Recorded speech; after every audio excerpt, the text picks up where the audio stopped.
Hello and welcome to this episode of the Sunday Times Politics Weekly. I'm Lize Gatandwa, digital politics editor at the Sunday Times. In this edition, I speak to ANC Veterans League President Snooky Zikalala. Have a listen. Don't start trouble. Nobody's going to announce tomorrow. The results are not correct. If that happens, people will be provoking. You're dealing with Jacob Zuma. Every stage is a theater for him. Floyd will be a minister of finance if they agree, these people, because the EFF and the ANC could still come together, possibly not if they make sure Floyd Shivambu the Minister of Finance, as we have heard that demand.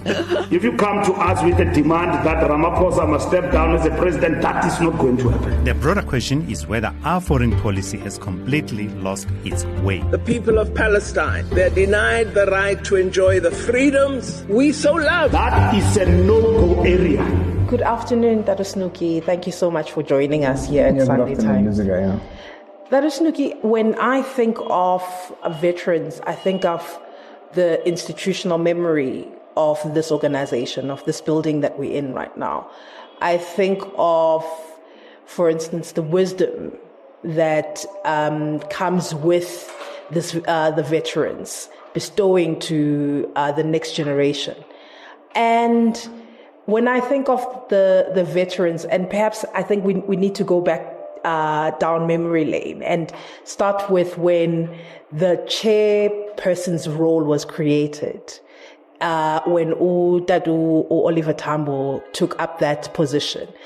For me, and maybe you could correct me on this, for me it was in a way signaling that the veterans had a very significant role to play in the future of the organization. Why was that role created according to you? Well, I think the Veterans League was created firstly officially and constitutionally in 2009. It is then that it was under the former President Zuma saying that let's mobilize all the veterans in the 9 provinces and create their own special structure. Then they are part and parcel of the constitution of the ANC, like the Women's League and the Youth League and the Veterans League. And it is made clear in our constitution that you have to be 60 years of age and you have to have 40 years of uninterrupted service in the ANC, uninterrupted service in the ANC. And it was said in 2009. Of course, the constitution makes it very clear that we have the power to intervene on all issues that affect the integrity and dignity of the organization. We have the power to intervene on all those issues that are accepted. Because, of course, the ANC, it has veered off track, and it was important that you should have elders who don't have any ambitions of vying for senior positions in government, who don't want to occupy senior positions in government, but who are there to serve society and serve the organization itself, to make sure that its values, its principles, and its traditions are being adhered to. And so that is why we're here. I would say that from 2009 and to 2017, it was moribund, completely moribund, in a sense that people were in the leadership, where people were selected. Don't undermine Zuma. He knew what he was doing. He'll create a structure, but that structure must be obedient to him. And so he made sure that the leadership that is there fell under his spell. And then 2017, we went to a conference. I was elected as the president, but the remaining leadership below me, the remaining people who were aligned to him, it was divided into 2. And it was very difficult to operate the Veterans League. The structures were there, but they were dysfunctional, completely dysfunctional in the 9 provinces. People were just called when there are functions. People were just called when they were asked to take a position on a certain issue. And so it was really dysfunctional. It was until in 2023, last year, when we went to a conference. When we went to a conference in the Veterans League, a new leadership was elected. This new leadership now, these are people who majority of them, who said to Zuma, not in our name, who were part and parcel of the stalwarts, of veterans, who tried their level best to intervene during the time of Zuma, but Zuma had a tactic of pushing them out. But we then mobilized all those comrades, all those who are prepared to be part and parcel of the ANC and part and parcel of transforming the organization and renewing it.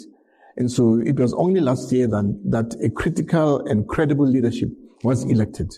Then it became a force to be reckoned with. And so I think we play a major, major role in the African National Congress, a major, major role. We influence the direction of the party. We make sure that we hold our leadership to account, which is important. We do have regular meetings with the president, and if there's something that is going wrong, we had regular meetings with the Secretary General if we feel that he's veering off track. And so those are the people that we interact with quite consistently. And of course, we are part and parcel of, we are members of the NWC. I sit in the National Working Committee, which is a committee that administers the life of the ANC. And together with the Secretary General, we sit in the NEC of the ANC. And so, as you know, the ANC is the highest decision-making body in between conferences. It's where decisions have been taken. And so we have to be there to influence the direction and make sure that members don't veer off track. And of course, we are not bossy about it. And we are much more collegial, camaraderie. We are comrades, but we make sure that our values, our traditions, and our principles are not being trampled upon by anybody. Because the ANC is the only organization that we have in our lifetime. It's the only organization that will ensure that it serves the majority of our people. It's the only organization that can bring transformation in the country.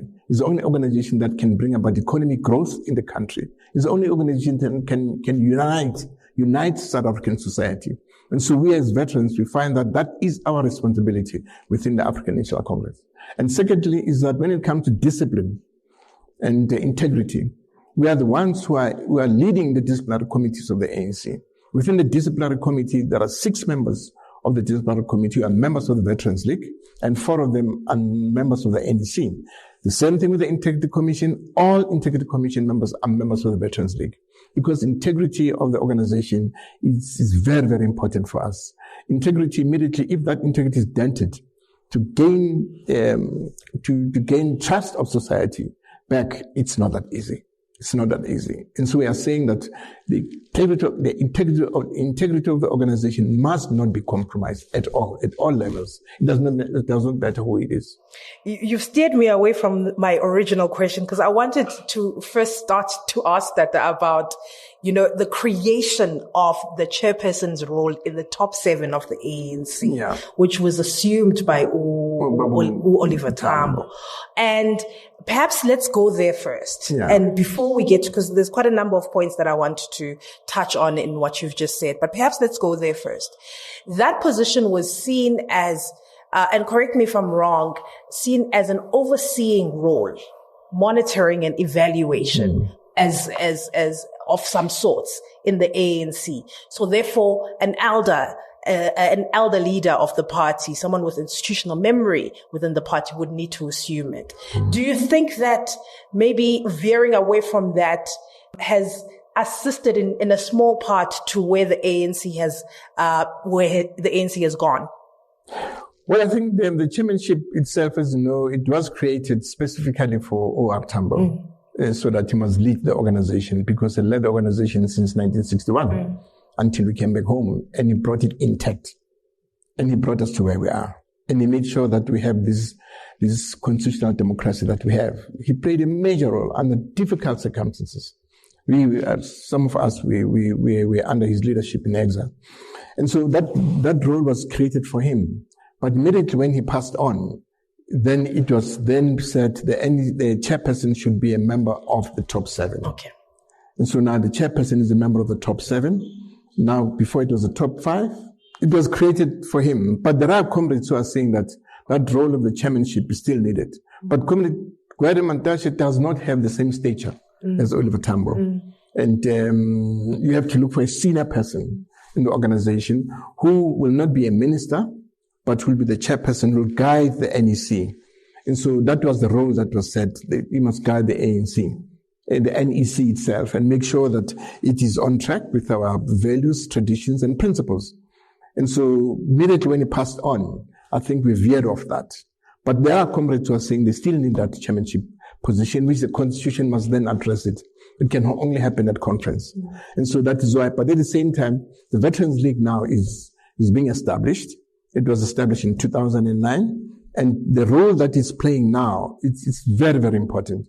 It's not to chair an NEC, but it's to influence policy itself and to make sure that our policies are being implemented by the organization and to make sure that we guard against malfeasance, we guard against the integrity of the organization. We must protect the integrity and dignity of the organization. That is why our members are members of the Integrity Commission.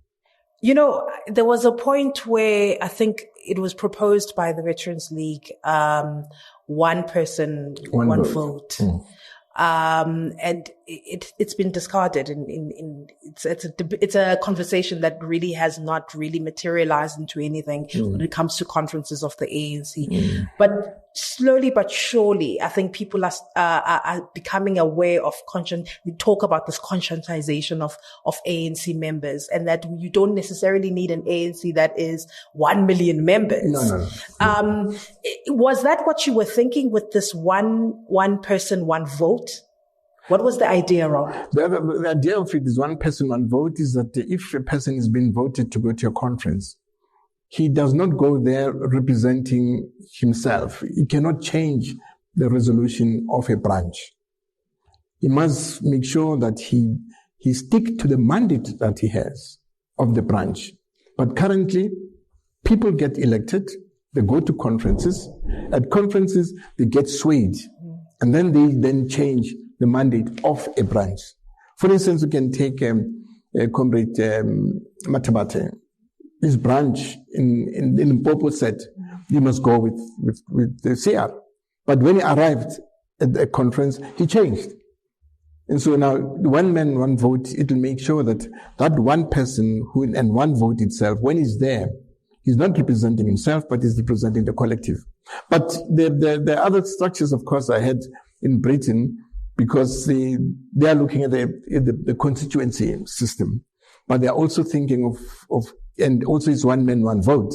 They are thinking of discussing one man, one vote, going into what we have, the PR system.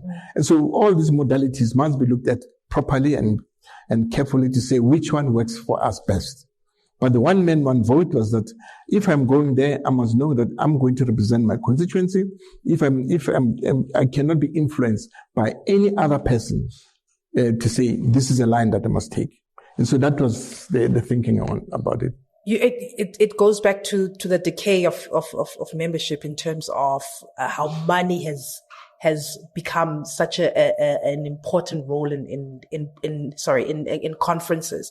I will ask you, Dada, about 2017, your opinion about 2017, where there was talk of millions, even billions, exchanging hands between persons between individual comrades in the ANC and even branches and so forth.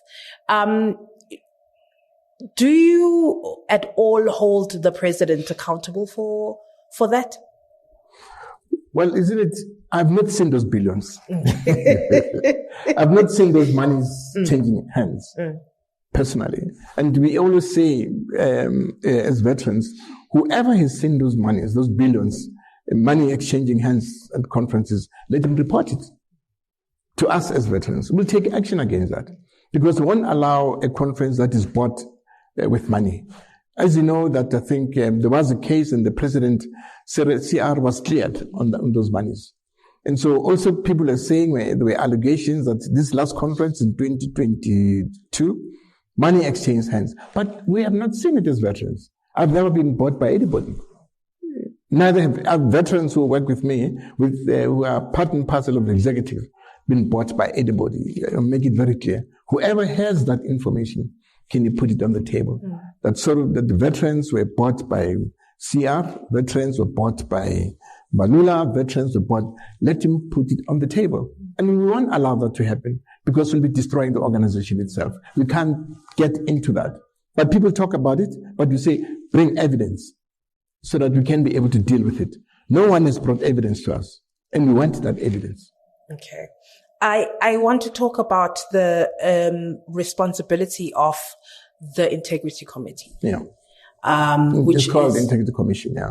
The Integrity Commission, sorry, which is part and parcel of the veterans. It's part of the members. You've are. said that your members are the actual Integrity Commission. Some have said that it's toothless. Some have said that it has even, in fact, some of the members have said that they've got an inability to perform their duties because funding, for instance, resources, they can't really investigate. They don't have the capacity to investigate. And we are talking about people who are of a certain age, who have, served the party, and should be retiring at this stage. And yet they have these, these blockages that they have to face. What needs to happen for the Integrity Commission to be more able to perform its duties in the ANC? Well, we had a meeting with the SG about 2 weeks ago about the Integrity Commission itself, because we are saying that the Integrity Commission's report was supposed to have been delivered to the NEC, because the Integrity Commission, once it is done with these cases, it must give the report to the SG to present for adoption by the NEC. And so these reports, it's not to say we have to investigate really deeper to what the person has done. But if a person has put the organization into disrepute, what is there to investigate? And so it's for you to say, look, this is what you've done in the public eye.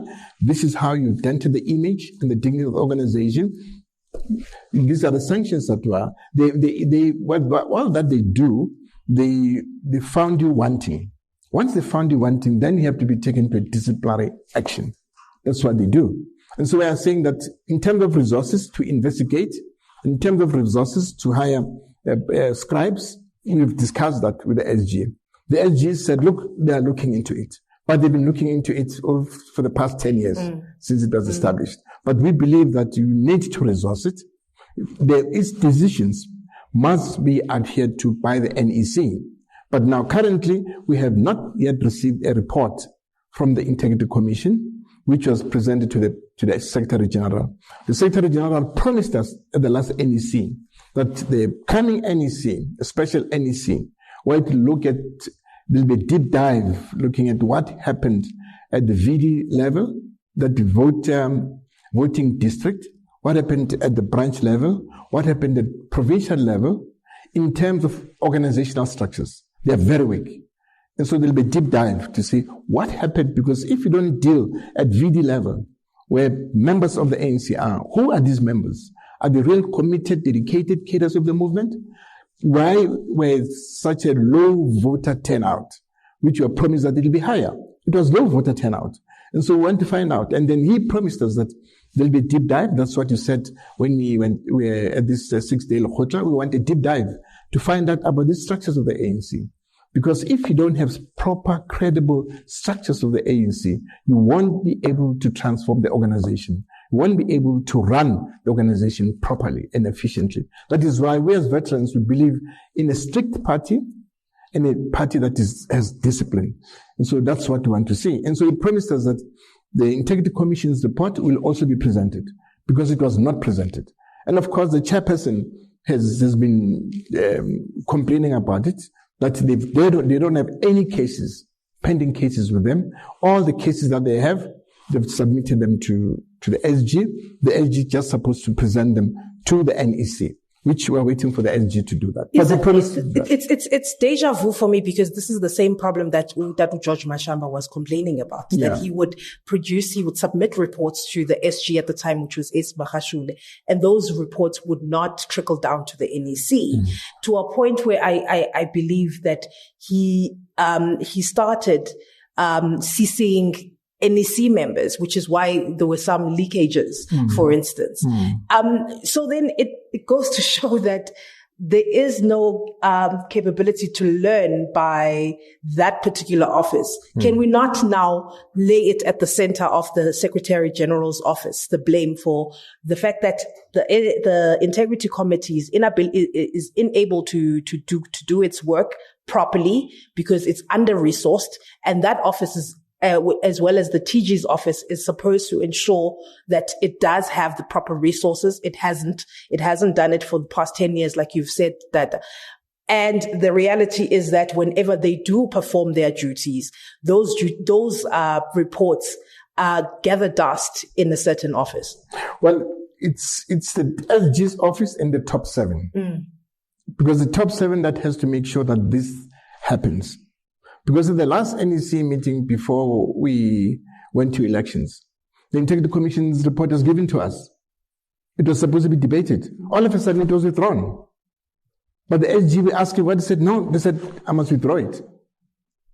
And then we were surprised, because as NEC members, we were surprised. But in that meeting, in the subsequent meeting, the top 7 came to us and said, there are 2 comrades who were found wanting by the Integrity Commission. And those comrades must not be on the list going to Parliament. Then they said to us, other 2 comrades who were instructed to go to the Integrity Commission by the NEC, they did not go to the Integrity Commission. They also must not be on the list. They must face a DC. The top 7 proposed that to the meeting, to the NEC. We as veterans supported that. But majority of the NEC members said, look, we cannot say they must go, they must be withdrawn from the list without due process. They must go through a disciplinary action. There must be disciplinary action taken against them. And then, of course, we then agreed. After that, we went to the SG.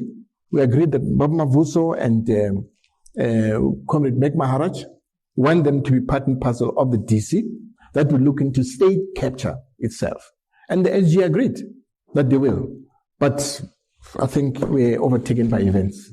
Oh, is it just events? I think it's going to be events until 2029. We're overtaken by events. That is the problem, isn't it? Is that there's consistently something that is happening. Yeah. But no. The SG has promised us. Even today, I listened to what you were saying. He promised us that those who are involved in state capture, action will be taken. He said so in the press conference. Because we had a discussion with him. And we told him that we're angry. That he promised us that these people will not be on the list. And some of them were on the list. And some of them are still in Parliament. And we are saying that they must be thrown. Does that include the members of the top 7? No. It does not include members of the top 7. Okay. Why does it not? Well, I asked that. They were not on the list. Members of the top 7. No, the top 7 of the ANC, not the veterans. The top 7, yes. It does not include there's ministers within the top 7. There are ministers, but it does not include. It includes. I'll mention to you when we're offline. Okay. Yeah, in these 4 members who are in Parliament now. There are 3, there are 4. One of them is... Yes, it's Zizi Godwa. I believe it's Frolick, Mr. Frolick. I know the names what I'm saying is that when you came, because you did introduce the matter of state capture. Yeah. And what I'm saying is there were individuals who were implicated in state capture. Yes, the chairperson of the ANC has taken the report on review. But then equally, the DSG of the ANC was found wanting in that she didn't even go to the Integrity Committee. She was supposed to go to the disciplinary committee. What does that say about the organization? Yeah, that is why I want to find out in terms, because I understand she eventually went. I don't know. Okay. We want to see the report of the Integrity Commission, which will be definitely presented to us. And as you say that the 4 comrades, it's Frolick, it's Zizi Godwa, it's Mahlobo, it's Malusi Gigaba. Okay. And so those 4 is the Integrity Commission that said there is a top 7 that came to us, said they must not be on the list. And then they supported the top 7. And what happened? And the NEC said, before you say they must not be on the list, there must be due process. Because we believe in the rule of law. We said, fine. Then there was supposed to be due process.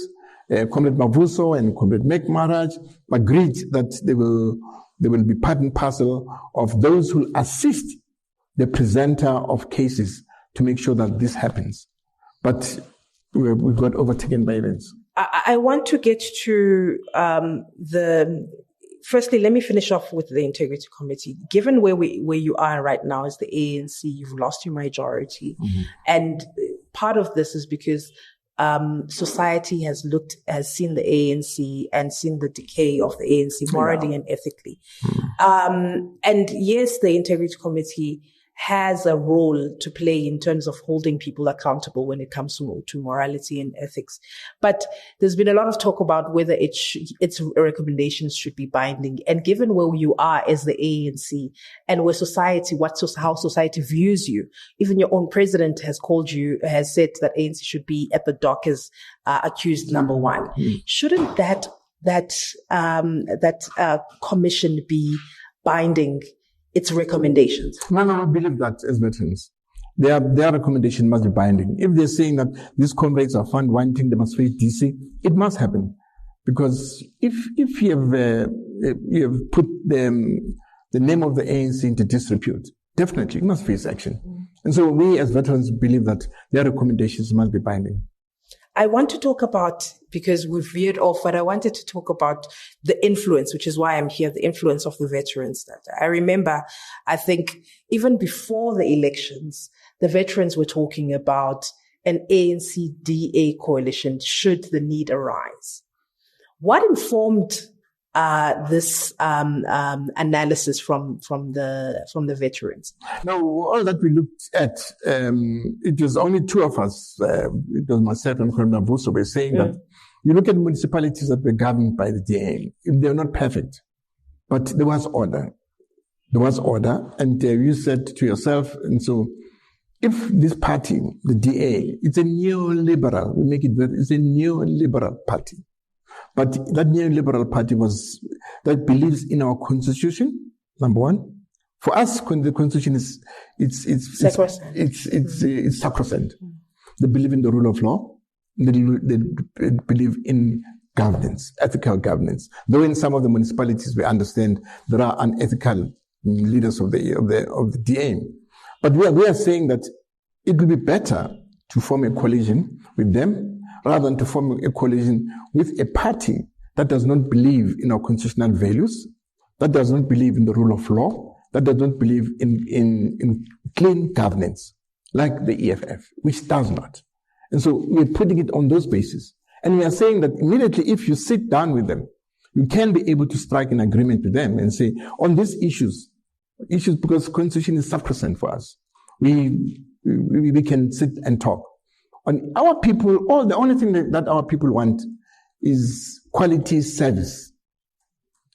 Because what made us to lose the elections is service delivery, nothing else. That's because we came in late. We did set up what we call local government intervention team, which myself and Comrade Meg Maharaj and Comrade Keith Mokwape were part of. But we set it up very late, where we're looking at all municipalities, making sure that transformers have been bought, making sure that there's water is have been provided to society. But society says, but for 6 years I had no electricity. Why are you bringing a transformer now? You know? And then the same for 6 years I had no water. Why are you bringing tanks, Jojo tanks now? And so they were right. We should have done that. And so we as veterans were saying that this committee must continue doing the same work. But, well, currently, as you know, that local government falls under Shabisa, who's the IFP, National Gata Freedom Party. But we think that we can work with him to make sure that we provide quality service to our people, because that's all that our people don't want sewer on the roads, don't want to have pit latrines, don't want to have, they want to have water when they open the taps. Also, they want electricity. Those things can be done. Those are simple, basic things. But we, as the ANC, we failed our people. And secondly, our people are very angry with the ANC that people who are found wanting, and people involved in state capture, nothing was done with them. And so it's one of the things that made majority of the people not to go to the polls. 6.5 million people gave us gave us an opportunity to govern on their behalf. But 3.5 people who voted for us before, they stayed away. They stayed away. And then 1.5 or 1.2 million were taken by MK Party. But all that we are saying is that people are correct. But we got 40% of the votes out of 51%. And so we lost. We lost the elections, but there's no any other party that did better than ANC. But you can't pride ourselves by saying that we've lost, but we are walking with our nose up and we're arrogant. We can't do that. We have to humble ourselves. That is why when the issue of government of national unity came up, we supported it. We said we have no other alternative. We are the majority party, but you don't have majority in government. And when the DA and the IFP, National Implicated Party came in, we said, fine, let's go with them. We don't have any problem with that. Were you looking at a coalition or a coalition between a grad coalition, as they say, between the ANC and the DA, or did you envision a government of national unity? Well, initially we're looking at the minority government. Okay. Initially, let's have a minority government. With the minority government, we are saying that we agree on set basic principles with the parties. For instance, we agree that the party that will come into an agreement with us will agree on passing the budget, will agree on us electing the president. And then the others will look at those issues as case by case. But when the issue of GNU came in, we said, fine, when we say it's a government of national unity, bring all political parties in the country. Those who agree with our constitutional imperatives, let them come on board. Those who agree with our statement of intent, let them bring on board. We said that's when the statement of intent was put together, we supported it. We supported the statement of intent because that's exactly what our people want. And so majority of those 10 parties support our statement of intent, which was, of course, devised by the African National Congress. And so we're happy that we're leading the GNU, and this GNU is led by the African National Congress. None of the 10 parties that are there disregard the constitution, disregard the rule of law, disregard clean and ethical governance of our state institutions or of local government. When you talk about this relationship, because you touched on the fact that you have ongoing conversations with the president. I think you have him on speed dial. But in terms of the relationship you have as the veterans with President Cyril Ramaphosa versus the relationship you had with President Jacob Zuma, are there any similarities or parallels there? We had no relationship with Jacob. We had no relationship with Jacob. Immediately, when he left the court, remember he disappeared from the state capture hearing. We as veterans, that time, I was still a president, and the Secretary General was Comrade Nadzo. We met. We said, this is unacceptable. The former head of state, there's an inquiry on state capture. He decided just to leave the court. We are saying that it's unacceptable. It shows a very bad example to the country. And then we said, let's go and meet with him and tell him that we as veterans don't agree with what he has done. And we wrote letters to him. We called him. He never responded. He never responded because he knew very well that veterans are not happy with his behavior. You can't behave like that being a former state president and being a member of the African National Congress. Should he have been expelled a long time ago? Some have said. Well, our view is that he should have. Immediately when he formed MK Party, he should have been expelled. But as the ANC, we believe in the rule of law. We believe in processing disciplinary action against people. And so immediately, if you have done something against the ANC, there must be a disciplinary action against you taken. And now the relationship that you have with this president, can you give us an understanding of the relationship and in terms of the influence that you have when it comes to, as the veterans, when it comes to either policy direction or the in terms of where the ANC is going structurally in the ANC as well? How has it changed from that president to this one? Well, that president, as I'm saying, there was no structure. The organization was dysfunctional, was moribund. This one currently is that it is, actually we as veterans, we have a national executive committee which consists of 35 people. And there are 2 people per province who are members of the NEC.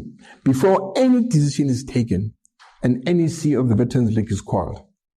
We make sure that we call the NEC of the Veterans League. Even when we're going to discuss the GNU, we took it to the NEC of the Veterans League. Before any NEC meeting takes place, we convene an NEC of the Veterans League, where I get a mandate from the NEC members. I'm saying, there's this NEC, I was at the National Working Committee, which sets the agenda. These are the issues that we're going to discuss, and this is what we propose we should take the line. And the NEC members then interact with us on those issues, then they give a mandate. There's no NEC meeting that I've attended without a mandate from the NEC of the Veterans League. And so that's how we have the influence, because when I stand up and say, I'm not representing my jacket, myself and the SG, I'm representing the views of veterans, because we just had a virtual meeting yesterday. And these are the issues we said that must be discussed here. This is what we agree with. This is what we don't agree with. And then, of course, the NEC does respect our view, because we are very positive. We're not destructive. We're there to make sure that we move on the right track with the organization. Before I get to my last question, that I just want to get to the resignation of Mr. Malusi. Yeah. Did you expect it? Was it something that you had been discussing? And when you received that letter, what was your reaction? Well, the letter itself, I had not received it. He sent it straight to the SG. Okay. And then some journalists started calling me and saying that the Deputy President of the Veterans League has resigned. They said, I know nothing about that, which is true. He then called me and said, no, he was going to send it to the top 5 of the Veterans League and let it be discussed. We were shocked. But of course, we do accept his frustrations because he felt that the ANC is not dealing harshly with those who are found wanting, with those who are involved in misdemeanors, with those who violate our constitutional values. And so he felt frustrated. But we then had a discussion with him. We said they're part and parcel of the Veterans League. You go to all the meetings with, when we have the meetings with the CR, and you know very well that we have meetings with the SG. This is what they promised. He said they promise, but they don't act. That's what frustrated him. And then he said, okay, can you kindly reverse your resignation? And then he agreed. And then, of course, he then withdrew his resignation. And it was on the basis that we deal harshly with those who are found wanting. And you haven't. Has he come back to you after retracting his resignation? Yeah, but only months later, when the Secretary General of the ANC promised in the statement where he was announcing his retraction, he said that all those implicated, he assured him that all those implicated in state capture will not form part of the list. And that didn't happen. What does he say now? Well, he's still very angry. But he's part and parcel of us. We also have discussions with him. And so now he says, but this lot is not prepared to change the organization. Is not prepared to regain the trust deficit we have with society. And so I cannot be part of this. And so we said, but what else do you expect us to do? Then we raise these issues. For instance, all the issues that relate to the integrity and dignity of the organization, we raise them with the SG. And the SG, currently we had a thorough discussion with him. On Zizi Kodwa, he has taken action. On the other 3, action will be taken against them. In the Integrity Commission, there will be a meeting of the NEC that will discuss the Integrity Commission's report on ensuring that those who are found wanting in state capture, it will happen. He has promised that, but you can't get everything at the same time. That's what we believe. But you have to keep on knocking and knocking. They must know very well, when they see you, they must run away.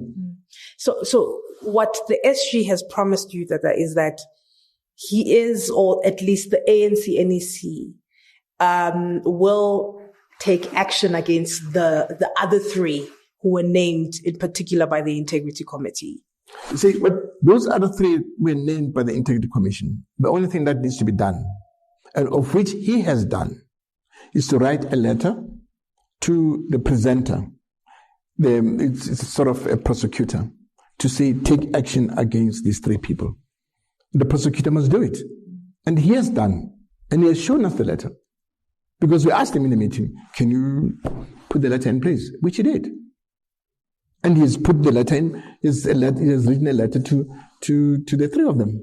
Not to the three, but to the presenter, to say, can you take action against these four people? And so we'll wait for the outcome. But at the same time, we'll keep on asking him. I was about to say, I'll believe it when I see it. You believe it when I see it. No, but there's nothing, we are doing our best. We're doing the best that we can. Because you can't, the problem with the ANC, you can't influence it if you're outside. You have to influence it when you're inside. And you must make sure that you also are principled. You also stick the values and the principles of the organization. You also are not a deviant person. And so if they know your character, that this is the character of this man, of the Veterans League, they won't be able to play with it. But it's not about us. It's about the organization and society. It's about regaining trust, deficit that we have in society.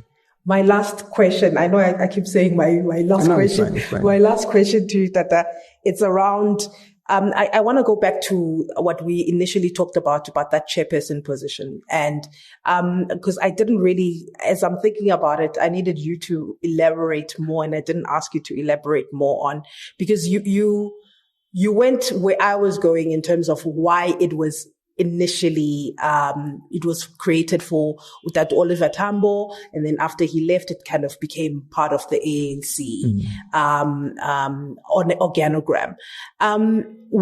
Has it been something that you have discussed with the ANC, about looking at what that chairperson position should stand for in terms of that institutional memory? We're not trying to get you to say something against the current chairperson, but the actual office itself, what it should stand for in terms of overseeing and making sure that, morality and so forth, overseeing those fundamentals of the ANC. Well, some ANC members were saying that you should have what they call a council of elders. And now, if you have a council of elders, you are not part and parcel of the ANC structures. You are not you are not a foot soldier of the ANC. If you are a council you just cancel. You just cancel people. People want to cancel people. It's either they take your advice or they don't take it. And we as veterans, we looked at it and said, no, we don't want to be a council of elders. Because if you're a council of elders, it means that we won't interfere or intervene, actually, not interfere, intervene on all issues that affect the integrity and dignity of organization. They'll say, okay, I heard you, and then they do the other way. But now, if we intervene, as we have done, intervening with the SG, can you make sure that these four are prosecuted? We're intervening directly. And so you can't say no to us. No, you're right. Because we're not malicious. We don't hate those comrades. We don't hate them. But we're saying they should not have done it. If you want to steal, you don't have to belong to the ANC. If you're not honest as a politician, don't enter the terrain of politics. Politics needs honest people. If you're dishonest, that's a problem. And so all that we're saying, we just want to make sure that people are dishonest, people who have malicious intent of stealing the public's funds must be dealt with harshly. That is why the renewal program that we're putting together, we are running the renewal agenda of the African National Congress. We are saying that in all the branches, initially there's a talk that everybody must resign, people must apply afresh. But now, and they must be vetted. But who will vet who? Now, all that we are saying as veterans is that once you go into a branch, you can start with the branch. And say, comrades, it's a time to renew our membership because you have to renew every year. And then if you renew it in your profile, can you say whether you have been criminally charged? Can you agree that you should go and get a police clearance? We want to put that. And if you don't bring a police clearance, why should you become a member of the ANC? Because we want to find out, do you have a criminal record in terms of gender-based violence, in terms of stealing from the public, in terms of being involved in violence? We don't want such characters. The ANC has been hijacked by such characters. And so in order to do that, you have to start at your VD level, a voting district level, to clean the ANC from there. You can't clean it from the top, you must clean it from the bottom. That bottom is the one that elects the leaders that we have. And so we must cleanse it from the bottom. That's what we are proposing as veterans. Now that when people are renewing their membership, and then there must be a political education of every member. We as veterans have already drafted a document of political education. Some of the political education, it will be a political education done by Oliver Tambo School of Leadership, where you sit for exams. Ours, it will be political education where you don't sit for exams. People are being taught the history of the ANC, Freedom Charter, where we come from, the constitution of the country, and our values of the ANC, and the constitution itself, so that people understand this organization. And so that it's accessible to everybody. And so that's a political education that we want to have amongst our people. As my parting shot, clarify one thing for me, Tata. And you said this, that the Veterans League are members of the ANC that do not want positions, do not seek positions. And yet, I did hear that the veterans were advocating for some of their members to go to Parliament. Is that true? No, you see, what we're saying is that the branches are the ones who said when the members should go to Parliament. Parliament is also one terrain of struggle. It's a terrain of struggle. We have 2-3 veterans who are there. It's where you also guide veterans, people in Parliament, when in Parliament. You had, for instance, like Umam Ritanzanga, who was a veteran. You heard about Umam Ritanzanga. Yeah. And so a lot of young parliamentarians who are there in Parliament is, at least you can behave. You can listen. They've got wisdom. They say, no, you can't do this. And so you need that in Parliament. You need that in the legislature as well. And so there's nothing wrong with that. As long as your branch has said, go to Parliament, it must come from your branch. We don't disagree with that. And as long as your branch says you can be an ambassador, we don't disagree with that. So it's all that you're saying, we can't say that we are obsolete. We can't do anything. But if veterans are still fit to serve society and serve the organization, why not? Thank you so much. Thank you so much for your time. Thanks. Well, that's all we have in this installment of the podcast. Please make sure to check our sister podcast, the Chisa Podcast for Entertainment News, 30 Years of Democracy, and Gogo, Have I Been Scammed? Thank you for listening. I'm Lizega Tandwa, Digital Politics Editor at Sunday Times. Goodbye.